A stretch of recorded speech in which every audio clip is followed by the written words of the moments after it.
bounce with me, with me, with me, with me, with me? Can you bounce with me, with me, with me? You ain't gotta be big club.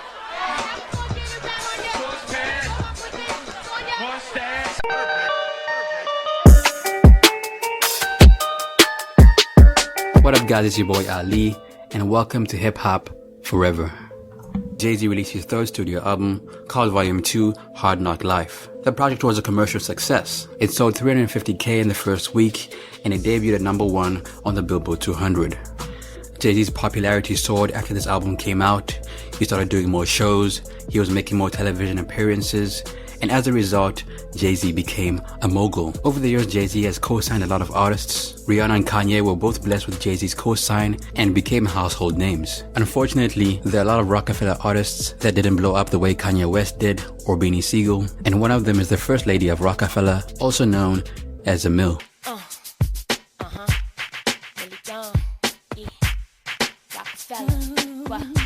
Before Amil met Jay-Z, she was in an all-female group called Major Coins. She didn't take rapping very seriously and thought it would be a great way to express herself. In a twisted turn of events, Amil and her group mate named Liz managed to land a meeting with Jay-Z.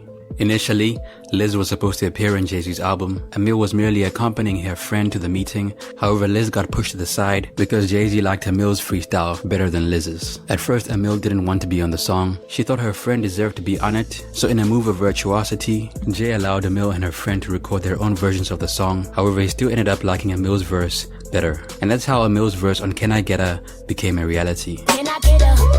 To these niggas from all of my bitches who don't got love, for niggas without love. It took off from there. He was looking for a female to say the verse, and that's where I came in at. Jay had already wrote Can I Get Her before I got it. I wrote my rhymes around it.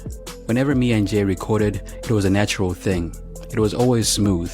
The way we sounded together, it was good chemistry. Jay had respect for my talent, writing, and my voice. Nothing more. Jay gave me the opportunity of a lifetime, and what I did with it was my decision. Soon after Major Coins broke up, Amil joined Roc-A-Fella Records. She spent a few years on the label, however she was eventually dropped and has seemingly disappeared off the face of the earth. So the question is, what happened to Amil and where is she now? Then what was the worst signing? Yeah. He don't want to throw. You was talking about how Amil was your worst somebody signing. that didn't fit. There's somebody that didn't fit. In August 2000, Amil released her debut album called Amil, All Money Is Legal. The album peaked at number 45 on the Billboard 200 and sold 29,000 copies in the first week. The project doesn't have many features, however when it did, they were cleverly placed. Jay-Z, Memphis Bleek, and Beanie Siegel made an appearance on a track called For the Fam. I'm the illest female that you heard thus far. 5'5" with the 34 big cup bra. Carl Thomas appeared on Quarrel, and Beyonce herself also appeared on a track called I Got That. I got that. Catch me in a drop black, playing Speedy Gonzales toes never untied. Big name features aside, one reason Amil's career suffered is because her debut album did not do big numbers.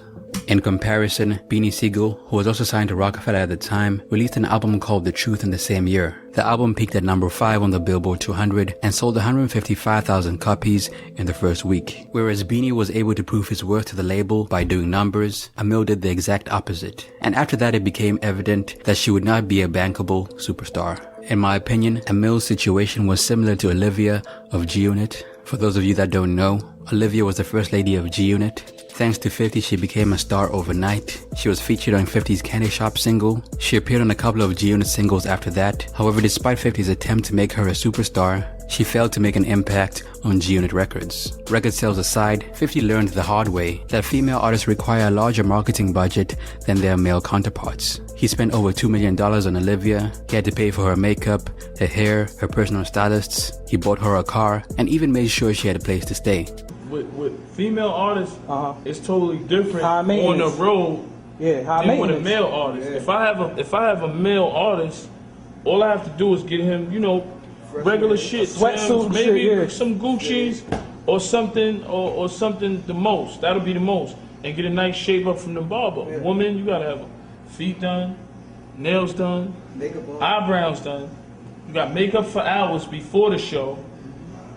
Matter of fact, when we was on anger management, I think man, she had some nigga doing her makeup, one of them guys, And that nigga was probably charging like 2-3 G's a day. One reason Olivia got dropped from the label is because the label's investment in her did not match the amount of money she was bringing in. And the same principle applies to Amil.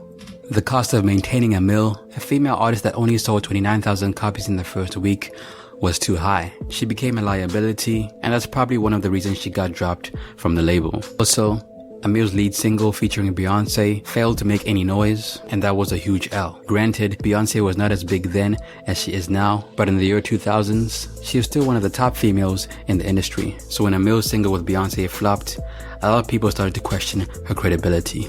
Now, Jay spoke about Amil during one of his interviews. In typical Jay-Z fashion, he didn't spend too much time talking about her. However, when he did talk about her, the narrative was very interesting. Jay compared Amil to Diana Ross. This implies that Amil acted like a diva behind the scenes. Several sources say that Amil was not very easy to deal with. She had demands that could not be met, and as a result, she became a pain in Roc-A-Fella's behind. Pause. Now, sometime after Amil's debut album flopped, Jay and Dame started to distance themselves from her. To Amil's surprise, they started doing interviews and shows without her, and she recalls hearing that she's being dropped from Roc-A-Fella on the radio. Another reason why Amil did not sustain her Roc-A-Fella run is because she was not ready to become a star. Rapping was something that Amil did for fun with her girls. She wanted to be known in the streets for her skills, but she thought that she would not be taken seriously as a female rapper. Amil joined Major Coins because she did not intend on becoming a solo artist. She felt secure within the confines of a group, and was very surprised when Jay chose her to be on Can I Get A instead of Liz. At the time, I definitely wanted to be in a group. I wasn't thinking about being a solo artist or anything like that. Liz Lighty and Monique were in the midst of starting a group, and I vibed with them well. I had been rapping long prior to meeting them. It was something that I did since a little girl. I never looked at it as going beyond me being known in the streets. I never looked at it as a career. That wasn't the case for the girls. Clearly, Amil was not ready for a career as a solo artist. She preferred being in a group. Now, it's no secret that women in the industry are encouraged to be sexy. They must be desired by men and admired by women, because their image inadvertently helps them sell records. Take Nicki Minaj, for example. She can clearly rap, she can sing, but there's no doubt in my mind that she would not be as popular today if she didn't have all those assets. When Amil joined Roc-A-Fella, she weighed approximately 110 pounds. She was in the best shape of her career. However, as the money started increasing, so did her weight. She weighed 135 pounds, and she believed this is one of the reasons why she got dropped from Roc-A-Fella. That's the case. I mean, I also heard that it was because I got real big and shit, you know what I'm saying? Okay. Yeah, I got up to a little 135 pounds, if you want to call that big. Other rumors suggest that Amil was pregnant at the time. So then the rumor came about that I was pregnant. Okay. But I wasn't pregnant at the time. Okay. I didn't get pregnant until a year or two later. That you was pregnant by Killer Priest or by somebody else? I heard some fucking things. None of them was true. Okay. And that's why she started gaining weight. However, Amil has denied these allegations in her interviews. Now, according to the rumors, Jay-Z and Amil dated from 1998 to 2000. Their relationship was not very public. To many, Jay and Amil were merely business partners. However, there appears to be a lot of stuff that went on behind the scenes. An interesting thing to note is that Jay-Z and Beyonce met somewhere between 1999 and 2000. Amil and Jay were rumored to be dating at this time, so some people believe that the end of their relationship resulted in her release from Roc-A-Fella. In addition, Beyonce and Jay started dating in 2001, and that's only 1 year after Amil's alleged relationship with Jay-Z ended. Rumors aside, it appears Amil might have shot herself in the foot soon after she entered the music business. She started making money fast. However, she soon realized that she didn't like all aspects of the music business. She didn't like traveling or being at after parties. She was also not educated about the business, so she signed contracts without knowing what she was getting into. Amil believes her attitude and approach to the business is part of the reason why she isn't popular today, and in my opinion, she deeply regrets the way things turned out. I started to rebel. I rebelled against the industry because it's not what I wanted. I hated traveling. I wasn't at after parties and the club. Also, at the time, my son's asthma was getting worse and no one was there for him. I had to be there for him. I didn't think about the legalities of a lot of things. I never cared about contracts. I could have been signing my life away. I was not a businesswoman at the time. I didn't have a manager or the things that most artists have. I didn't put my all into it. I didn't give 100% of myself. I felt like it just wasn't for me. That's when I started rebelling. I started rebelling because I wanted out. It was easier for me to slip away. I faded myself. No one faded me. And that's when everything seemed to go left. After being dropped from Roc-A-Fella, Jay-Z stopped talking to Amil altogether. He appears to have moved on from the situation. However, the same can't be said for Amil. Amil still wants to get in touch with Jay. She wants closure for the events that transpired before she was dropped. However, despite her wishes, Jay hasn't made himself available for her. I haven't spoken to Jay in years, but I really wish I could talk to him, because that would really bring closure to me. That he knows I love him. People think there was bad blood between us, but there never was any bad blood. Things happen, and I wasn't ready for where my career was going at the time. It was really overwhelming. Following her split from Roc-A-Fella, Amil claimed that there was no bad blood between her and Jay. However, in another interview, she let the world know that there was more going on behind the scenes. Amil felt like she was being blackballed. She felt like people were intentionally trying to keep her from making connections in the music industry. Her attempt to make a comeback hit were blocked. So to this day, Amil wonders why Jay-Z decided to cut her off and blackball her if they had no issues to begin with. For us to never have no bad blood, why would you get on the radio and try to disrespect me? Why would you get on TV and try to do that? To me, I'm looking at it as no other than you trying to block my paper. It appears Amil was searching for happiness outside of the music business. She realized early on that being a rapper was not going to help her achieve that. So as a result, she decided to distance herself from the music industry. Amil values being able to control her own destiny. She wasn't able to do that when she was on Roc-A-Fella. And now that she's out of the spotlight, she claims to be at peace.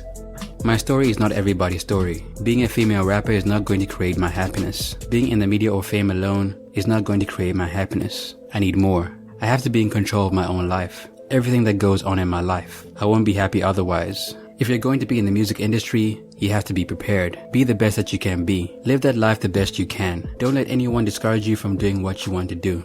I was fine being an around-the-way rapper. If I could go back in time and do it all over again, I wouldn't have allowed myself to jump in the game. If I would have did it again, I would have left it alone. I wasn't cut out for it. I probably would have stepped in as a writer. I can't even get in touch with Jay no more. That was a rap. I had to go through his assistant, all this bullshit to get with Jay. So like that, I don't know. Lately, Amil does not appear to be making any music. Her Spotify page gets about 13,000 monthly listeners. She dropped a few mixtapes after leaving Roc-A-Fella. However, none of them seem to make any noise. Amil is over 40 years old now. She's a mother, and it seems like she has decided to put her music career on hold for the sake of her family. That's it for me, man. It's your boy Ali. What happened to Amil in your opinion? Let me know down below. Also, if you have any video requests, be sure to let me know as well. Peace.